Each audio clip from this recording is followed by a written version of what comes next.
आज के वीडियो में हम आपके लिए लेकर आए हैं कि शरद पूर्णिमा से कौन कौन से व्रत नियम लिए जाते हैं और उनका उद्यापन कैसे किया जाता है। मैं गरिमा अग्रवाल आप सभी का वंदन करती हूँ, अभिनंदन करती हूँ। आश्विन मास की पूर्णिमा को शरद पूर्णिमा के रूप में मनाया जाता है। यह सबसे बड़ी पूर्णिमा होती है और इसी दिन से कार्तिक मास स्नान भी शुरू हो जाता है। इसीलिए इस पूर्णिमा का महत्व और भी बढ़ जाता है। इस पूर्णिमा के दिन बहुत सारे पूर्णिमा व्रत के नियम लिए जाते हैं, जिनके बारे में हम इस वीडियो में आपको बताने वाले हैं। तो सबसे पहले हम जानते हैं इस व्रत की पूजा विधि, क्योंकि आप किसी भी वस्तु का व्रत नियम लेंगे तो पूजा विधि लगभग सबकी एक जैसी ही होगी। इस पूजा के लिए आप सबसे पहले पूजा के अनुरूप कपड़े पहने, चुंदड़ी ओढ़ें, फिर कोई पाटा या चौकी ले लें या फिर आंगन में मिट्टी का चौका लगा लें। उस पर गेहूं रखें, गणेश जी विराजमान करें, पानी का लोटा रखें, थोड़ा गुड़ या बताशे या हलवा रखें। फिर सबसे पहले गणेश जी को तिलक करें, खुद को तिलक करें, लोटे पर स्वास्तिक बनाएं और पाटे पर 13 बिंदियां लगाएं, अक्षत चढ़ाएं और गुड़, बताशे, हलवा जो भी आपने मीठे में रखा है उसका गणेश जी को भोग लगाएं। फिर 13 गेहूं के दाने और थोड़ा सा मीठा हाथ में लेकर पूर्णिमा, बिंदाईची, लपसी तपसी और आड़ी बाड़ी की कहानी सुने। इस कहानी का लिंक हमने डिस्क्रिप्शन में दे दिया है। यह सभी कहानियाँ आपको हमारे इस वीडियो में एक साथ मिल जाएंगी। और फिर जो कहानी में हमने जल का लोटा लिया है वह लेकर इन गेहूं के आखे से सूरज भगवान जी को अर्घ्य दें। इसी तरह पूर्णिमा के सभी व्रत नियम की कहानी सुनी जाती है, लेकिन इन व्रत नियम में एक चांद पूर्णिमा तथा एक तारा पूर्णिमा का नियम भी लिया जाता है, जिसमें इस जल के लोटे और गेहूं के आँखों को उठाकर रख दें और फिर चांद और तारे उगने पर अर्घ्य दें। फिर अगले दिन कहानी के गुड़, बताशे, गेहूं आदि सभी सामान ब्राह्मण को दे दें या मंदिर में चढ़ा दें। अब आप जिस भी वस्तु का व्रत नियम ले रहे हैं उस वस्तु को 2 तरह से दान किया जा सकता है। जैसे आप जो भी वस्तु का नियम ले रहे हैं वह 13 की गिनती में ले लें। कुछ लोग 14 भी लेते हैं। आप 13 या 14 जो भी लेना चाहें ले सकते हैं, या फिर हर वस्तु 1 की गिनती में ही लें, यानी अपने सामर्थ्य अनुसार जैसा चाहे वैसा करें। अब इस व्रत का नियम एक शरद पूर्णिमा से अगली शरद पूर्णिमा तक लिया जाता है, जिसमें आप किसी भी एक वस्तु का नियम ले लें।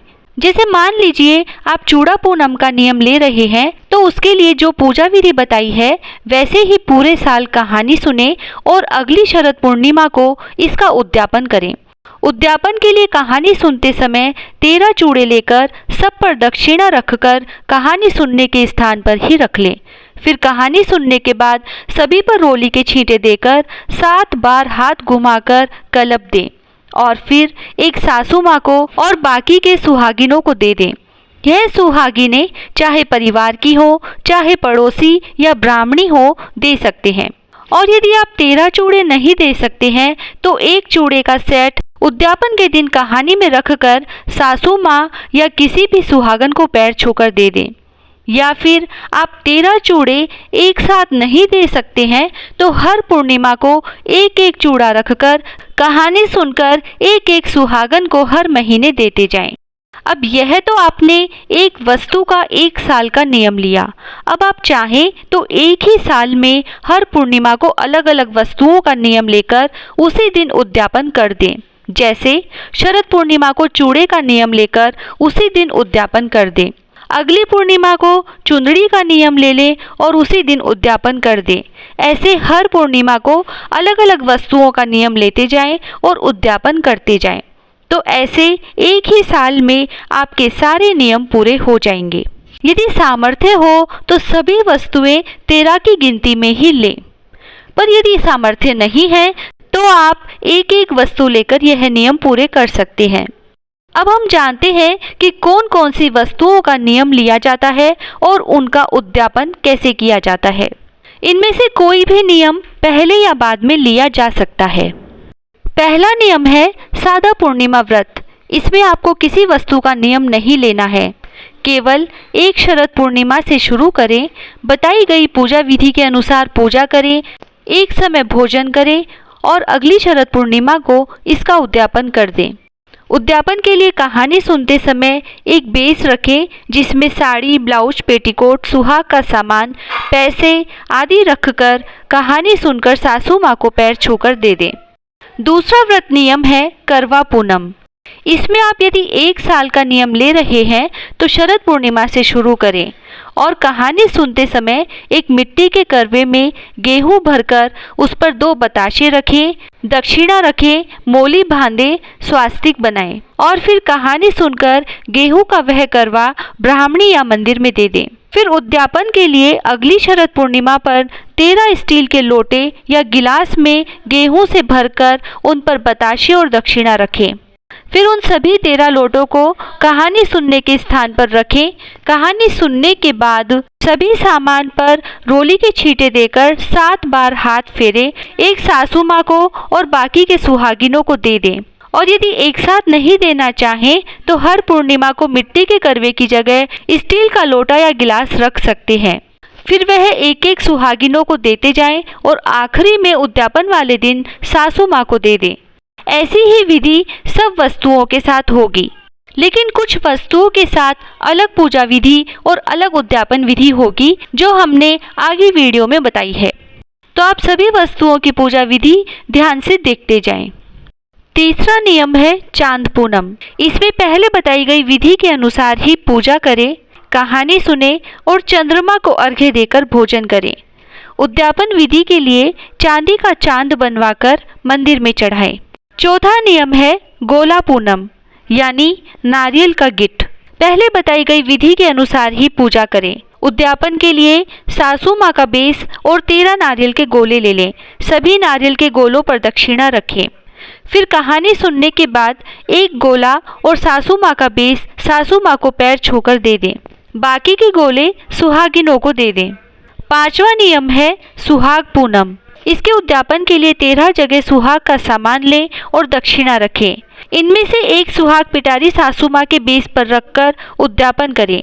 छठा नियम है साथिया यानी स्वास्तिक पूनम। इसमें कहानी सुनते समय या मंदिर में 1.25 किलो गेहूं का स्वास्तिक बनाएं। कहानी सुने, फिर आखिरी में उद्यापन के लिए एक चांदी का स्वास्तिक बनाकर दक्षिणा रखकर मंदिर में चढ़ाएं।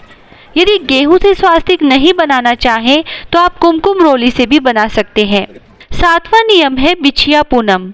इसके उद्यापन के लिए 13 बिछिया और सासू माँ का बेस लें, दक्षिणा रखें और उसी प्रकार उद्यापन करें। 8वां नियम है पायल पूनम का। इसके उद्यापन में 13 पायल लें और एक पायल सासू माँ के बेस पर रखकर उद्यापन करें।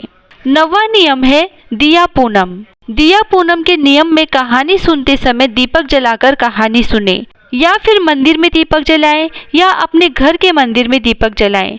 फिर आखिरी में उद्यापन के लिए एक चांदी का दीपक घी से भरकर मंदिर में चढ़ाएं। 10वां नियम है तारा पूनम। इसमें उसी प्रकार कहानी सुने और तारों को अर्घ्य देकर भोजन करें और उद्यापन में 13 चांदी के तारे बनवाकर मंदिर में चढ़ाएं। 11वां नियम है चुंदड़ पूनम।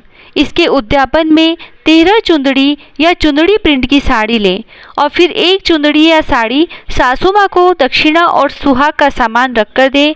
बाकी की चुंदड़ी सुहागिनों को दे दें। इसी तरह से बर्तन पूनम का नियम लिया जाता है। बर्तन पूनम के उद्यापन के लिए 13 बर्तन में दक्षिणा और कोई भी मिठाई, गुड़, बताशे या बुरा चीनी कुछ भी रखें और फिर उद्यापन करें। इसी तरह अगला नियम लिया जाता है सिंदूर पूनम का। सिंदूर पूनम में 13 सिंदूर की डिब्बियाँ और सासू माँ का बेस लेकर उद्यापन करें और सुहागिनों को देते समय उसी डिब्बी से उनकी मांग भी भरें। इस तरह से सभी पूर्णिमा के व्रत का उद्यापन किया जाता है। अब आप चाहें तो एक ही दिन में कहानी सुनकर उद्यापन करते जाएं या पूरे साल सुनकर उद्यापन करें। और यदि आप 13 वस्तुएं नहीं ले सकते हैं तो एक एक वस्तु लेकर उद्यापन करते जाएं। अब आगे है 5 धान 25 पूनम का नियम। यह नियम भी शरद पूर्णिमा से ही लिया जाता है। इसमें हर एक धान की 5 पूर्णिमा की जाती है। जिस धान का व्रत कर रहे हैं उसी धान को कहानी में रखें तथा वही धान भोजन में खाएं। नमक या अन्य दूसरा अनाज नहीं खाया जाता है। उद्यापन में 1.25 किलो उसी धान का दान करें। यह हर धान के 5 व्रत करने से 25 व्रत हो जाते हैं, इसीलिए इसे 5 धान 25 पूनम कहा जाता है। लेकिन आजकल अधिकतर लोग हर धान का एक व्रत करके उसी दिन उद्यापन कर देते हैं, यानी 5 धान के 5 व्रत कर लिए जाते हैं। यह 5 धान होते हैं जो गेहूं, चना, चावल और मूंग। ध्यान रखें, जिस धान का व्रत करें वही खाएं, दूसरा अनाज बिल्कुल ना खाएं और नमक भी नहीं खाया जाता है।